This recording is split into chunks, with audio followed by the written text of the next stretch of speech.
আসসালামু আলাইকুম। তো আজকে যে বিষয়টা নিয়ে একটু আলোচনা করতে চাচ্ছিলাম সেটা হচ্ছে গিফট ইন মাজুল মাউত। তো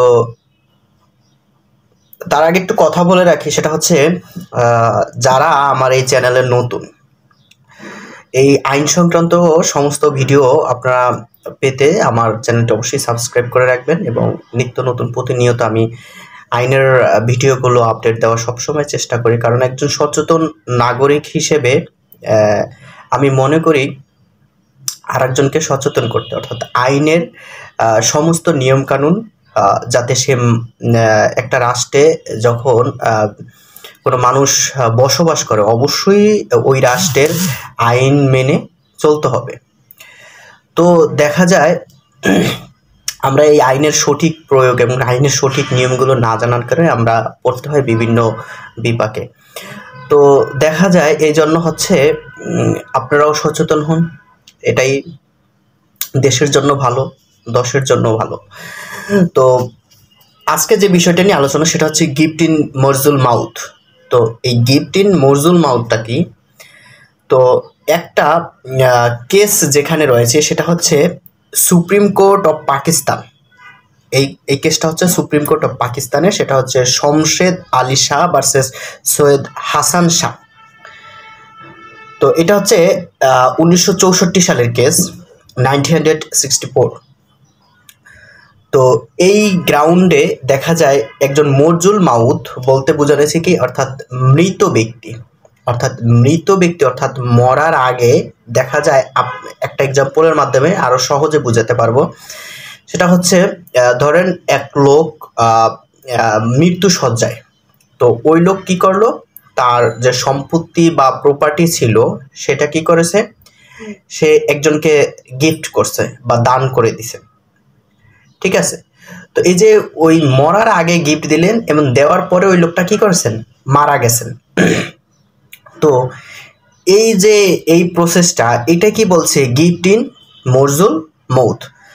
তো মৃত ব্যক্তি কিভাবে সম্পত্তি দান করতে পারে, তো এইটা আইন কি কি প্রসেস বা আইন কি কি কন্ডিশন আপনাকে দেখবে যে মৃত ব্যক্তি আপনার সম্পত্তি দেওয়ার পরেই লোকটা মারা গেছে। আসলে আপনাকে সম্পত্তি দিয়ে দেওয়ার পরেই লোকটা মারা গেছে একটু কাকতালীয় ব্যাপার, তাই না? এরকম হতে পারে না, বহুত সংখ্যক কোর্টে।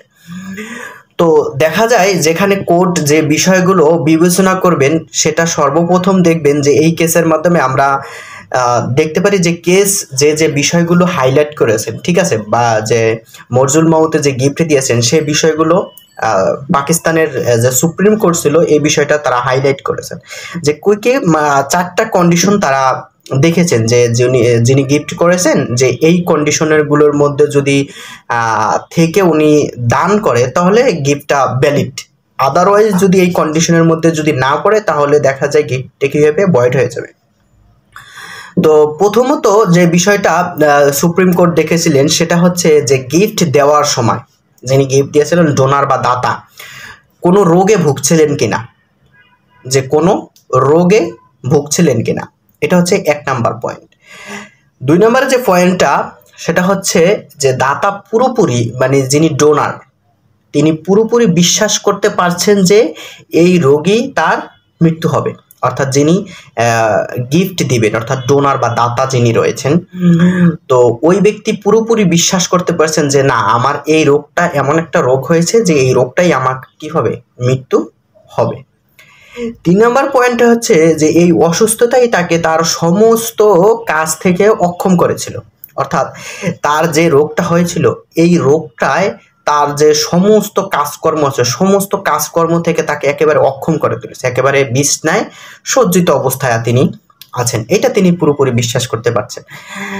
যে আমাদের লাস্ট যে পয়েন্টটা সেটা হচ্ছে অসুখটি কত সময় ধরে ছিল, ঠিক আছে, যে ওই লোকটার অসুস্থতা, যে এই অসুস্থতা তার কতটুকু সময় ছিল। তো যদি দেখে যে প্রথমে দেখবে যে দাতা কোনো রোগে ভুগছিলেন কিনা, এবং দাতা যদি পুরোপুরি বিশ্বাস করতে পারে যে না, এই রোগে আমার মৃত্যু হবে, আমার দ্বারা সম্ভব না, আমার এই সম্পত্তি দেখাশোনা করার জন্য একজন লোক দরকার, আমি সম্পত্তি কাকে দেব, যে বিশ্বস্ততা মনে করে একে দিয়ে গেলাম, বা একটা কোনো কন্ডিশন দিয়ে গেলে যে এই সম্পত্তির মালিক তুমি হবে বা এই সম্পত্তি কি করবে, তাকে যে কোনো একটা ধরনের কন্ডিশন দিয়ে যেতে পারে, ঠিক আছে। তো দেখা যায় এই অসুস্থতায় এবার তার সমস্ত কাজ থেকে অক্ষম করে ফেলছে। অসুখটি কত সময় ছিল, জাস্ট এই বিষয়গুলো যখন কোর্ট অ্যানালাইসিস করবে, যখন বিশ্লেষণ করে দেখবে যে না, যখন গিফট দিয়ে গেছিল ঠিক এই ধরনের মধ্যে এই ধরনের কন্ডিশনগুলো ওই দাতার বা ডোনারের মধ্যে ছিল, তবে সেটাই কি হবে, মরজুল মাউথ, গিফট ইন মরজুল মাউথ। তো এই হচ্ছে গিফট ইন মরজুল মাউথ। তো ধন্যবাদ সবাই, ভালো থাকবেন, সুস্থ থাকবেন, আসসালামু আলাইকুম।